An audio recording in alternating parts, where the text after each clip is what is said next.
to GBLS. At that time, there was no bilingual Chinese-speaking lawyer. And basically, the immigrant community at that time in 1972 consists of Chinese. There's a small influx of Southeast Asians coming in, but mainly it's Chinatown and the immigrant community here. There were six of us who were law students, and we all began interning at the same time in 1972, just by happenstance. And they were from different law schools, BU, Harvard, BC, myself from Suffolk. We all come from different backgrounds, different places of learning, but we just had this one vision, is to serve the Chinese community, and also to make sure that legal services deliver to the Chinatown community. That was the basic premise and the vision, because at that time there were none. So as a result of that, we were stationed in the South End office. Back then, Boston Legal Assistance Project had 12 neighborhood offices. They had 12 neighborhood offices, you know, like communities like Roxbury, Dorchester, Fields Corner. Dan Manning remembers, right? Fields Corner, right? Right? East Boston, right? But there was no office in Chinatown. And the Chinese people in this community were getting short-suited. And we did not have legal services for low-income community members. So 6 of us decided to have a satellite office in Chinatown. We started right down the street here on Harrison Ave at the Golden Age Center. So each weekend, we would staff that office with 2 interns. So there were 6 of us, so we rotated and we did intake, and then we worked with the lawyers at the South End office. So back then it was, Pat King, who was managing attorney. Pat King became a judge later in the housing court and the Superior Court. We had superb supervision. There was Milton Wright, who also later became a judge in the Roxbury District Court. So there was great lawyers, great amount of talent at Boston Legal Assistance Project. So we all left after the summer. We all hoped that the program would continue. And because of the talented and dedicated lawyers who came after us is what made AOU what it is today. So I would like to really congratulate those people. We did the easy work, just starting it, but everybody else who came after us did the hard work, developing the programs, hiring the lawyers, enhancing the staff. So thank you very much.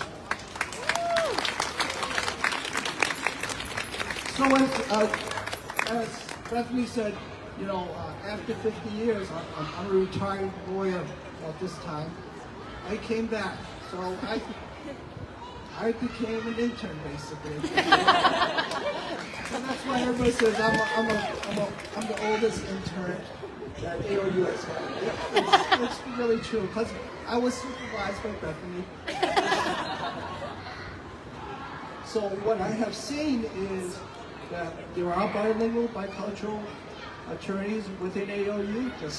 There's paralegals who are bilingual, there's staff, there's law students, it's a vibrant program. It's more than I would have visioned back in 1972. So I'm very, very grateful to all the people who have come after to keep the program alive and going. I also want to congratulate GBLS for its support throughout these 50 years so that we can also keep on delivering services to the Asian community. Thank you so much, Paul. I'm so grateful to you for coming back. So Karen interned in 1999. I can tell you I'm a little younger than her because I interned in 2001. And I gotta tell you, I drank the Kool-Aid 20 years ago because they're all here talking about community lawyering, and I guess I decided to go to law school to do just that. So tell us, Zenobia, what is community lawyering and what is the impact? Well, you are standing on the product of community lawyering. Right here, Parcel C. We fought for it and with the community, right? We almost sued the city. Almost. We were about to file a lawsuit, and the city is like, well, we actually didn't talk to, the city didn't talk to us. It was a news reporter called and said, hey, did you hear about the settlement? It's like, what settlement? We were needing to meet with the plaintiffs for one last time before we filed the lawsuit. Chi, my co-counsel, Dan Manning, our supervisor. Well, we thought we were crazy. He was behind everything that we did. You want to sue the city? Let's think about this thing called RICO. We were like, what? RICO? So it was at that last, plaintiff preparation, we heard about the settlement. But Chi and I went back to the office on Saturday, finished the complaint because we don't know when we are going to whip it out again. So this is the community's victory to get this piece of land for housing. 46% or 40% of the housing is affordable housing. It was the community working together. I didn't come into working on the Parcel C struggle knowing what community lawyering is. Nobody talked about it, had no idea what it was. Suzanne, where are you? Suzanne was responsible for telling Chi and I, young lawyers, sit down, listen to what the community wants. So we went back to the office, did all the research to figure out what we could do. But at the end, it was the community organizing for 18 months to win this. So it is really lawyers supporting the community in winning issues that are important to them. We hopefully contribute something along the way. So after we win the Parcel C, we went back and said, there's something really special about how this happened. We didn't know what it was. So we sit back and evaluate what are the different components that make it happen. Right? We have meeting every single evening on different committees. We have an executive committee that met every single week. And then we have an organizing committee. We have a political mobilizing committee. We have a media committee. We have everything. And we even try to figure out how we can buy this piece of land because the Inland Medical Center is renting it for $1 a year. So we gather, $99 $1 bill and call a press conference and offer to buy the land for 99 years. City did not show up, right? But all these strategies were really what we found out. Mantrack was the one that went to the Registry of Deeds to figure out the $1 deal.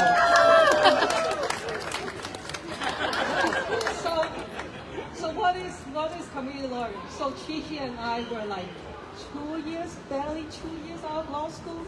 We didn't know anything about land use law, but we went back and researched and come back to the community and said, these are the possibilities. We don't think we can stop the garage by doing all these things, but you know what? There's a public hearing process. You all who live here know the traffic issue, know the housing issue, know the crime issue. You should all go out and testify. And what did we hear from the residents? But we don't speak English. Well, don't worry, we'll be your interpreter. Show up. So we drag out a pretty routine city zoning meeting. We drag it out to like a 5-hour bilingual meeting and force the city to have interpretation at these public hearings. Because public means all of us. Not all of us speak English, but we should be able to participate. So the seed of community lawyering came from fighting for this piece of land. So every time you pass by, celebrate. This is a product of community lawyering, right? So we continue to, build a community, calling a referendum, right? Voting rights grew out from the Parcel C referendum, right? When the power broker, I don't name who they are, in the community say, but the community agreed to the garage. We're like, really? I didn't get a say to it. Let's call a referendum, right? Have a bilingual ballot. What an invention. But it's like, because lawyer draft that. So it's a one paragraph, half a page question. That's a referendum. We translate it into English. And then we hold a 2-day voting process to make sure that working people get to vote on the day off. And what's the result? It was some amazing numbers because it's been a long time. I can't remember the number. 1,692 people. And 42 people voted against it. Some of whom were confused. So it was an enormous number of people who voted against the garage, right? And we waved that to the powers that be. Look, this is what the community say. Shut up already, right? And that changed the tide. And because of that participation, that voting experience, people learn that when you vote, you can make a difference. And that laid the foundation for, the political power of this community. So community lawyering is not just about winning this piece of land, which is very, very important, but it's really building the community's power. That, in legal services, the last 40 years, we have experience of, federal funding get taken away, lawyers can be taken away. So you can have lawyers to help sue somebody, but at the end of the day, the power has to be with the people that we have to fight for. And whatever that we can contribute to make it happen, that's what community lawyering is all about.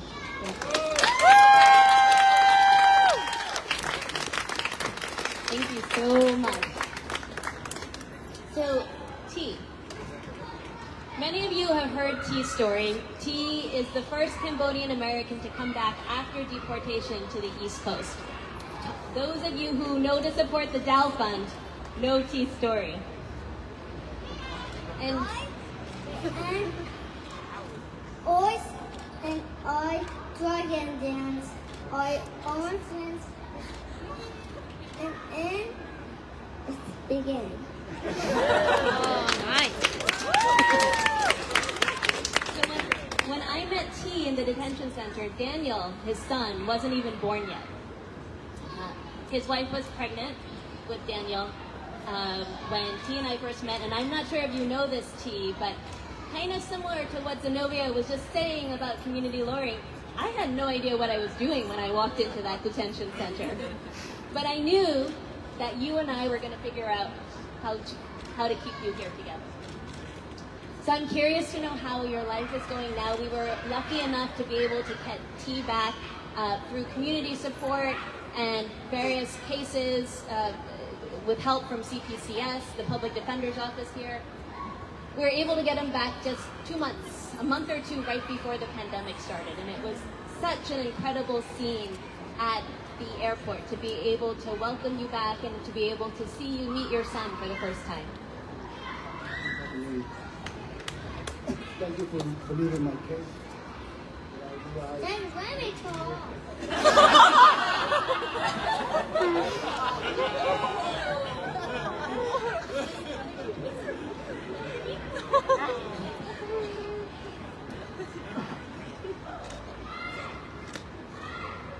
It was tough in Cambodia. I came as a refugee in early 1980. I resided in Louisiana back in 1981 as a refugee. Moved to here, Massachusetts, in the early 90s, and got into trouble, and somehow immigration. They called me 2018 from ICE, from Uber. They said that I had to sign some paper. I said, tell them that my checkpoint, I had a checkpoint every year, like on April 18, and he said, oh, I forgot to tell you sign some paper, and you come down sign some paper. So my wife decided to go down there the next day, and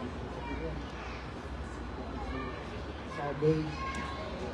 somehow my wife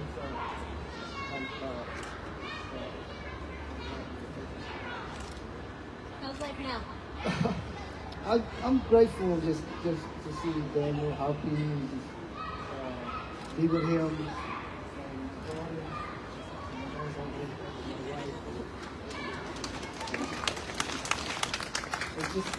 and I'm just grateful. I don't know what to say. Nothing to bring my case. Thank you, T, for being strong and fighting back. And the story and on the dragon thing, I don't know if the president was because and a monkey took banana. Monkey not a banana. Monkey. Well, you know what, Daniel? It's a dragon dance. I want you to come back for that, and I'm actually really excited to have you come intern in AOU very soon. So speaking of interning, Cindy, you're the reason I ended up coming back to the Asian Outreach Unit. It was the fact that AOU is the type of place that would reach out to former interns to ask them to come and staff the department is, I think, emblematic of the type of pipeline that AOU has formed over the years. And I thought what was incredible about coming back at the time that I did was that Emily Yu, who was a legal intern when I was an undergrad intern at the same time in AOU, was also the chair of the Dow Fund. So really, just to give you a sense of how deep the relationships and the building in the community is. So tell us about that. What has it meant to build that pipeline? So, AOU interns, I mean, if you just start talking to the people around you, someone before asked people to raise their hands if they were a former AOU intern, and look at how many people raised their hands. I mean, AOU is such a special place. It's such a special place that it has inspired, I mean, you've heard about all the great work already, so I won't repeat that. But it's inspired people to come from, 2 people from Virginia. 2 people came from Virginia. Mitron came from Virginia with her daughters.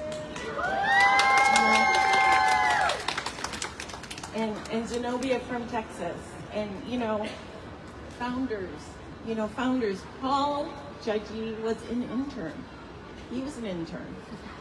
And what do people learn as interns of AOU? They learn about community lawyering, and they learn about community-centric, client-centric legal services. How to really respect people and listen to them and to hear what they need and to represent them in the way that they need to be represented so that they can come back to their families, right? So when I look around this space and I see all the people who have come through as legal interns or as new attorneys, we have former judges, aspiring legal interns, we have human rights lawyers, we have educators, we have enforcement lawyers, we have solo practitioners who are always there for our community. We have class action attorneys. We have so many people who have come from the AOU pipeline. We have legislators. It's really impossible. It's not impossible, but very, very difficult to kind of capture the impact that AOU interns have had on the legal profession and on this community and on communities across the whole country. Today, actually, when I was going to work, I ran into this woman in the elevator, and she said to me, "Are you Cindy Mark?" And I said, "Yes." And she said, "Hi, I'm Tori. I interned with you like 20 years ago. And, you know, I said, I remember you. And I thought that she had for a time moved to California, and she moved back. And now she's working for the state. She's not in the AG's office. She's working for the state, and she's doing environmental work.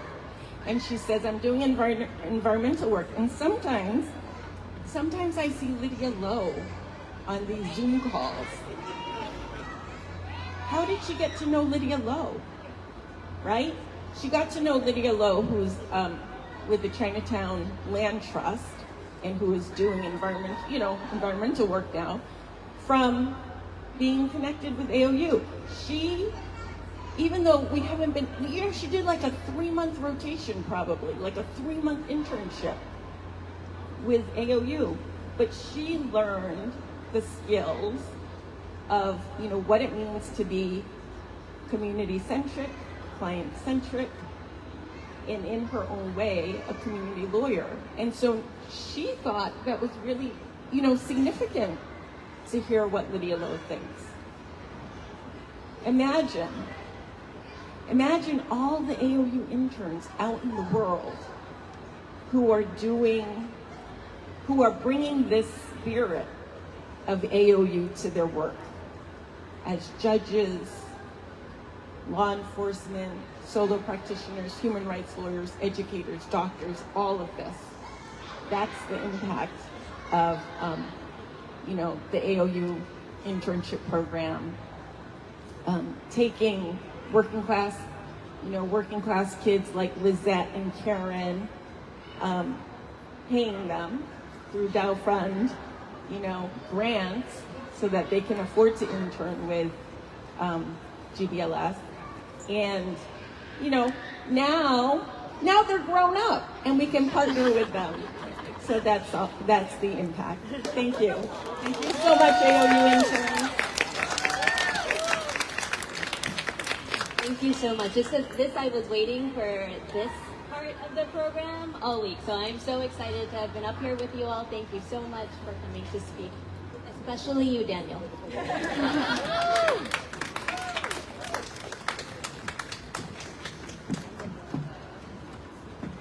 Thank you to Bethany and the panel for those fascinating stories. It's stories like this that make us all drink the Kool-Aid. I feel like I'm the only person who hasn't interned at AOU, and I still drink the Kool-Aid. So we'd like to invite State Representative Vanna Hauer from Lowell. Sorry, not much of a transition there. To say a few words. This was so unexpected. But no, I'm so glad to be here with you all, and I just want to applaud what AOU has been doing for our community. I am a Cambodian refugee, an Asian American who came here as a refugee in the early 80s, just like Mr. T. So we came here as a refugee, as a genocide survivor. So I ran for public office in 2020 for the first time. My district needed change, wanted change, and they wanted a woman and a woman of color to run the 17 Middlesex district. So yeah. Anyway, I just want to thank everyone from AOU, from everyone in the community, all the partners for supporting our community, and especially our community of color. And thank you all for being here and for all your support.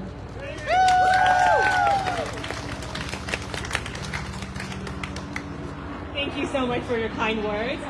As you guys have heard tonight, there's a lot to talk about with AOU. At our team, we often have controversial debates about a lot of different topics, but there is one question in particular that has been polarizing amongst our team.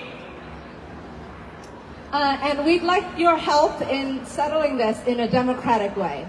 So can you please raise your hand if you think a hot dog is a sandwich?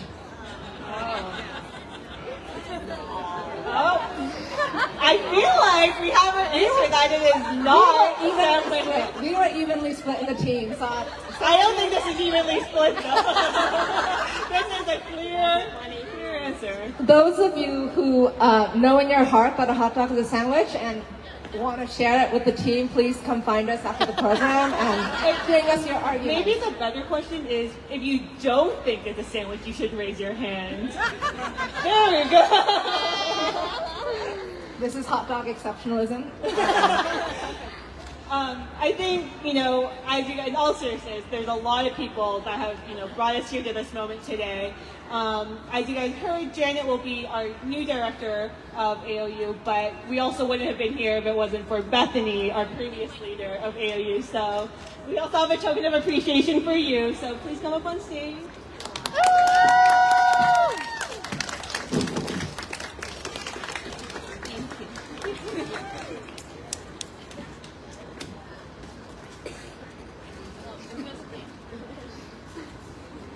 Okay, so I actually want all those people who think a hot dog is not a sandwich to raise their hands again. I want to keep your hands up because I'm going to ask another question. We promised a short program. Not happening apparently, but we are going to be done soon. Keep your hands up. Keep your hands up. I want to know who's donating to AOU at the end of this night. That's what I want to know. Okay? Because we are going to kick off a year-long fundraiser to make sure that we have more capacity to support the Asian American community in Massachusetts. So I, unfortunately, am not one of the two Emilys who will be asking for your support. Despite the fact that my name is not Emily, I'm going to ask if anyone wants to just kick it off a little bit right now. Who's willing to donate $5,000? $5,000! $5,000 to AOU. Marion, say! I'm going to tell you, Marion Say's son also has volunteered in AOU, and I just want to thank you for your multi-year, multi-generational support for legal services in the Asian American community.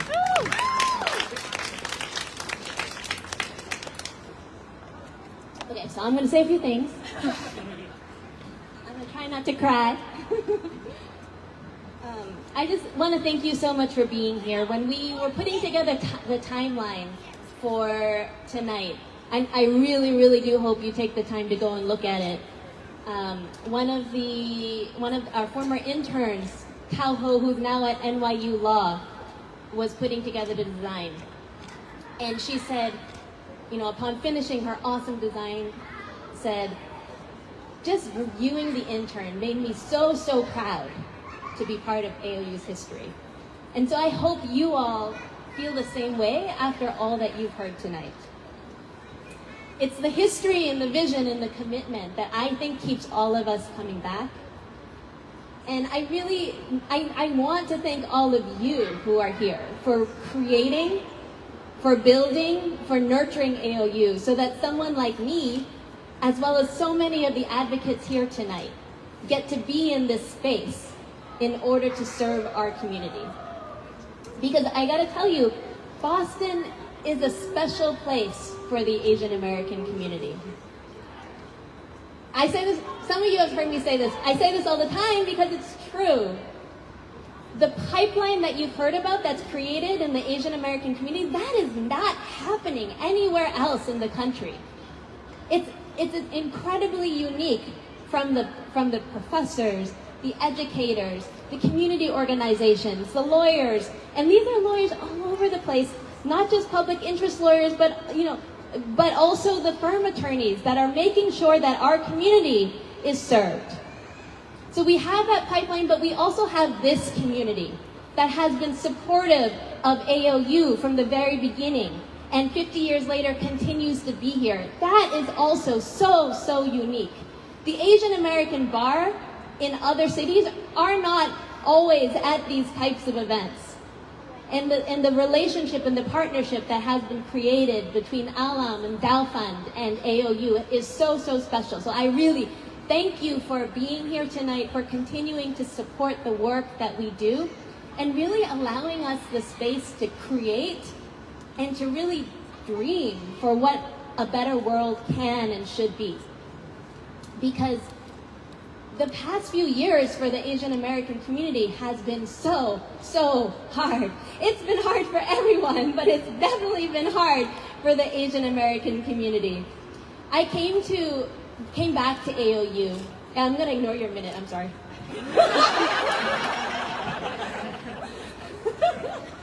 I came, even though I had him holding it up for Karen.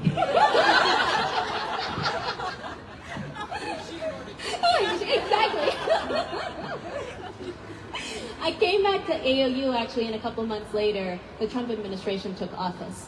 And so what that meant was that we were responding every few months to raids in the Cambodian community. Every few months, every 4 months, there was another round of Cambodian Americans being detained and deported. For Massachusetts, which has the second largest Cambodian American community in the United States, that's huge. Every single person has some connection with someone who's being deported. We had not done any immigration deportation work before then, but we knew that there was a crisis in our community, and we knew that we needed to respond, and so we did.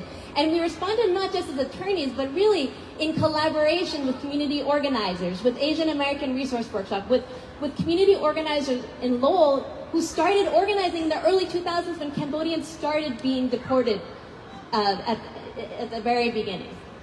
And that is actually what has been so incredible about the work that we've done with the Southeast Asian community in fighting deportations, because while during the raids we were prepared to file habeas petitions in order to make sure that people were able to come out of prison, we didn't have to, because at least 4 out of the Cambodian Americans who were supposed to be detained to be deported during one of the last raids that happened during the Trump administration walked out of those doors because of the community organizing and support that was happening during that period.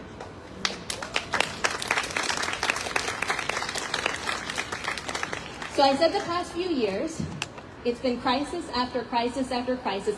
We thought that there was going to be another round of raids happening in March of 2020.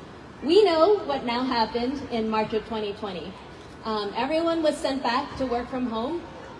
We instructed everyone in AOU to, make sure they had some cases for a couple weeks that we could start closing, because we thought it'd be quiet and and we could get some of all the administrative work done that we hadn't gotten done, for a very long time.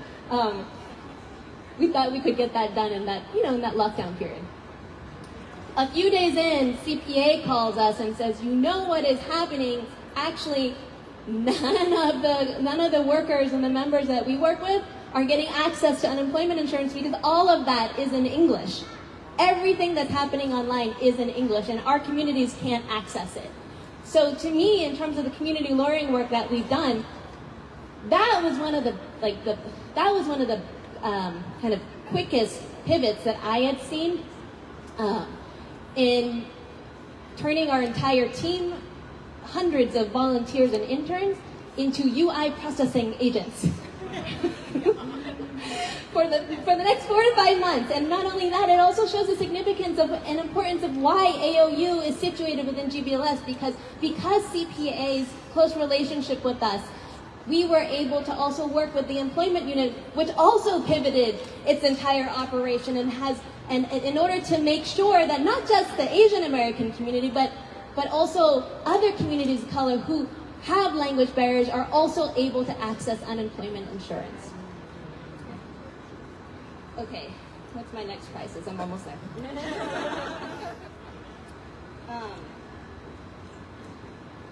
I should mention also that during that period, during the pandemic period, even though this is what we are still in, the community groups that were already working together, the community groups that are all here tonight, including ATASC and CPA and B8 and BCNC and CMAA and APIs 10 and ARW, am I forgetting anyone? And ACDC.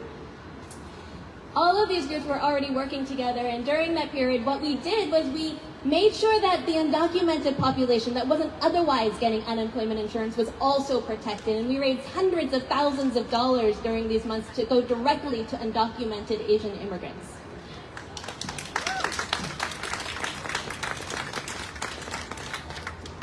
So then in February 2021, some Asians and white families decided to file a case to challenge BPS's policy during the pandemic to stop exams for what we call highly selective public schools. And again, it was because of the collaboration of all of the Asian American community groups that we were able to respond in the way that we were able to respond. On Sunday night, we met with the Black and Brown communities who said they were going to intervene in this lawsuit. In order to understand what was going on, in order to understand how the Asian American community could be more visible in the fight for education equity with Black and Brown communities. On Monday, the Asian American community groups met together, and what I told them was, hey, we gotta get a plaintiff within 24 hours if we're going to intervene in this case. It's not a plaintiff, sorry, an intervener. No one cares about this. Anyway, we got to get a family, okay, to intervene in this case. On Tuesday, because of the work that we were doing with Be It Aid and other Southeast Asian community groups, as well as the rest of the API's Ken groups, we were able to identify a Vietnamese family who wanted to intervene, and on Wednesday, we filed a successful motion to intervene. That doesn't happen normally. That's because that's because of the deep collaboration with community groups that has been built over the 50 years of work that AOU has done, that we were able to react so quickly and so nimbly in order to make sure that we were showing solidarity with other communities of color.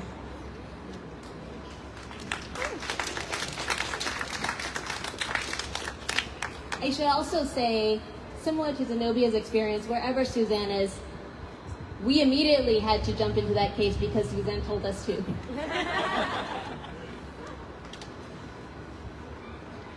And finally, in March kind of right after, what we also know happened was the Atlanta spa attacks. And again, the Asian American community groups pulled together, and we held a 3,000 person town hall over Zoom to respond and to really ask that government agencies and anyone looking at hate violence and hate crime solutions in different communities make sure that it's community-based.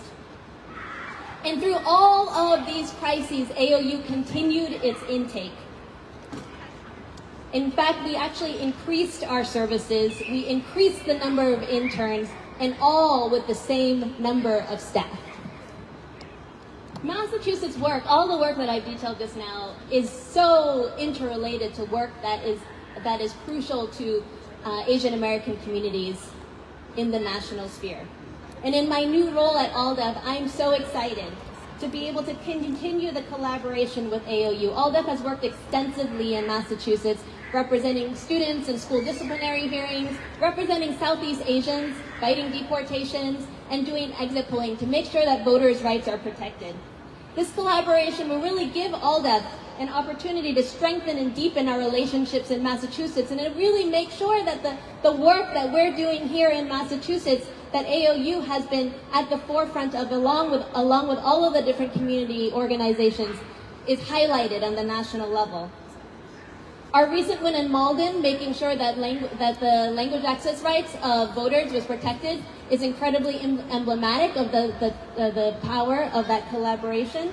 And Massachusetts is also poised to be at the front lines of civil rights conversations just next month when we talk about affirmative action in universities. The new partnership also brings a new name. Asian Outreach will now be known as the Asian Outreach Center, which we think really highlights and emphasizes the depth and the breadth of the work that the Asian Outreach Center has been doing throughout Massachusetts in the last 50 years. And so I'm going to ask the whole team to come up here, because I want to introduce you to the incredible people who are going to be bringing the Asian Outreach Center into the next 50 years. So Christine Nguyen, whose service to the Vietnamese community was so comprehensive and impactful during the UI crisis at VietAid that she became integral to AOU's work even before she became a member of our team. Jody Ng, whose energy and commitment to our clients in this work excites me and pushes me to be a better advocate. Brenda Smith. Who is Brenda? Did someone leave? Yeah, she left. All right. Brenda, who's been a constant presence in the AOU and who has been with AOU for nearly half of its history. Yusin Mok, who's masterminded much of what you've seen tonight and whose deep collaboration with the Chinese community amplifies the impact of AOU 100-fold. Angela Chang, whose own experiences with the immigration system in this country has propelled her passion and commitment to fighting for the rights of our immigrant clients. And Janet Vo, the next director of the Asian Outreach Center, who's been my partner in strategically thinking about how to respond to crisis after crisis during the pandemic, and whose steadfast commitment to client-centered and community lawyering will lead the Asian Outreach Center into its next chapter. This team is passionate, it's skilled, it's committed, and it's the biggest, baddest, kick-ass women leader team that you will want. So I'm so grateful to have had the opportunity to work with you, and I'm so happy and so lucky to be able to have an opportunity to continue partnering with you as we continue to brainstorm and scheme and think about how to make sure that legal services is accessible to the low-income Asian and immigrant community as we build our voices in this state.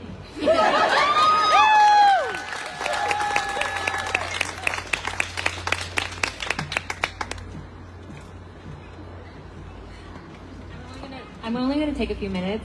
Thank you, Bethany. It's going to be really big shoes to fill with you and all of previous managing attorneys and directors of the program. And I'm really excited for this partnership with ALDEF and what it will mean for our community. I just wanted to just talk briefly about my experience at AOU, or now Asian Outreach Center, as an undergraduate 15 years ago. And then, as I still do now, I was doing in-person intake at the Vietnamese Community Center in Dorchester to help Vietnamese community members in their primary language.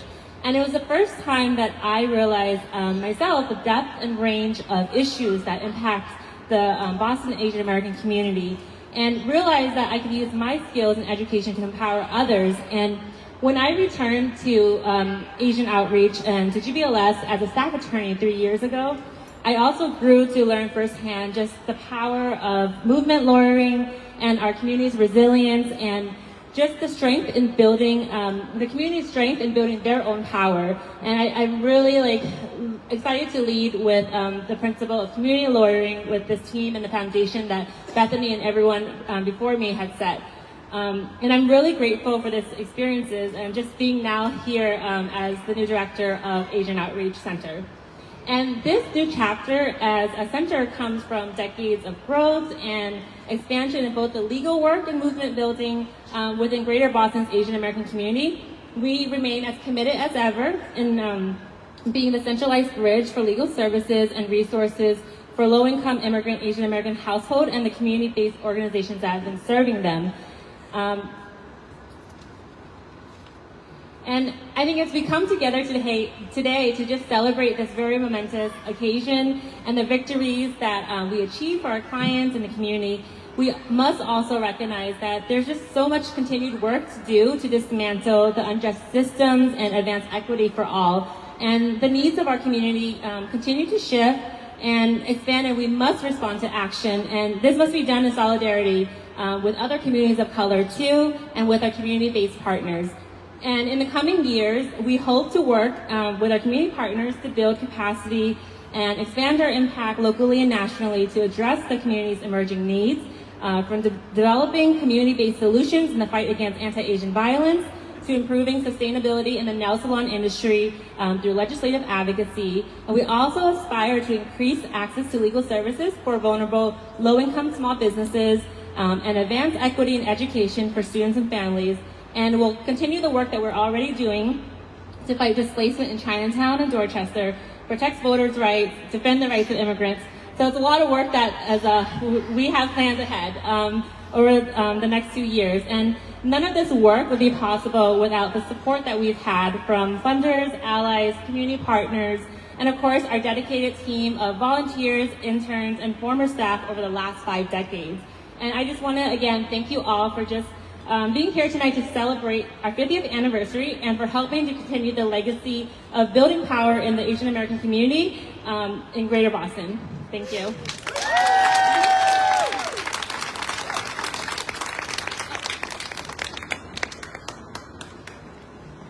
So as you can see, we are a small, close-knit team that would not be able to do the work we do without your support.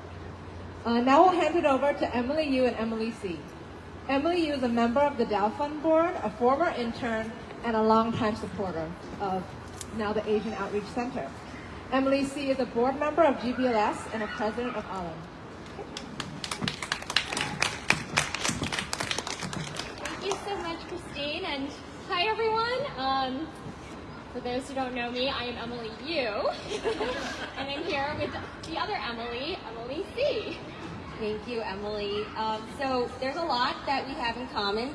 We did not intend to dress the same today, but we did. Obviously, we have the same first name. We also live across the street from each other in Southie. We're both Asian lawyers. We sit on many boards together. We even went to the same college, several years apart. And one thing that really reunites us is our love for GBLS and AOU. So we are here to ask you to help us raise $100,000 over the next year to help expand the capacity at AOU. I mean, you've been hearing a lot tonight about all the wonderful things they are doing, and yet there remains this huge need. So that's what we're here to do. So I want everybody to whip out their checkbooks or their smartphones, and you can use the QR code that is on the back of the programs, or you can go onto the GBLS website and make sure that you earmark your donation to AOU. And yeah, let's kick this off. Yeah, okay, let's start out with $5,000. At this point, I want to acknowledge and announce that Paul Lee, who couldn't be with us today, has pledged $5,000 for each of the next 5 years, for a total of $25,000. And the Asian Community Fund has also pledged the same amount.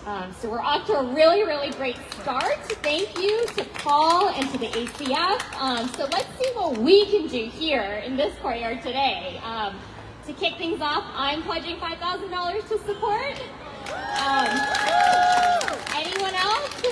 You've got me, Emily. Put me down for $5,000. Anybody else? Can you raise your hand for $5,000? It's kind of dark. I can't see everybody, so. Yeah, please raise your hand if you're in for $5,000. $5,000. We already have Marion, the 2 Emilys, Paul. Anybody else who's ready to put up $5,000? You can do it later online if no one yes, pays attention. Exactly. And this is a commitment, a pledge for this upcoming year. You don't have to do it today. You don't have to write the check today, but we would love your commitment in this year ahead, in the 50th year of AOU, to secure your commitment to the organization. So let's try another number. What about $3,000? Do I have anybody here that is willing to raise their hand for $3,000? I know there's some big law partners and lawyers in this audience. Let me see your hands get raised up tonight. Again? Ask the hot dog question. We don't need to talk about the hot dog. What I want to hear is who's going to donate the money. All right, 3,000, no takers. What about 2,500? Anybody willing to raise their hand for 25? We know First Republic Bank is supporting Yes, at $2,500. absolutely. Oh, I That's see a hand back there. Thank you, Renee. Thank you, Renee. Woo! Anybody else for 25? Okay, how about $2,000? Anybody willing to raise their $2,000. hand? Thank you, Suzanne. Thank you, Suzanne. That's 2,000 from Suzanne. Anybody else? 2,000. All right, let's take it down a little bit further. $1,500. 1,000. Anybody willing to put their hand up for 1,000? All right, let's Thank you, Jared. We got 2 folks over Novia, here. Cindy, Shirley. Thank you. Thank you so much. Oh, is that you? Yeah. Okay. Thank you, Thank you, Lizette. Lizette. Woo! Anybody else want to hit that $1,000 mark for us? All right, $500. This you guys can do. Come on, $500. There we go. 1, 2, 3, 4. Eugene, thank you. 5. Any more over here on this side of the courtyard? 500. 500. Oh, and the lion dance. Thank And you. the lion dance. Thank you, Mai. Very lucky $500. All right. Anybody else for 500? Okay. $250. $250. All Here we right. go. Thank you, Karen. Thank you so much. $250. Anybody else with $250 in the back? $250? $250? All right. All right, last chance, guys. This is your last chance. Although you can also do it online. Yes, later. you can absolutely donate later tonight. This is not the last chance, but Last for chance to hear tonight's your name, program. know All right, the last category is a $50 contribution for the next 50 years. $50. Or just $50. Thank you, Thank Anna. you, Anna. 50 back Thank there. you. Anybody else want to raise their hand for $50? Thank you, Lydia. Anyone else? $50? Okay, well, this is not your last chance to donate. Please log on to the GBLS website. If you have any questions, all the staff are here. And thank you, everybody, for your support tonight. Thank you.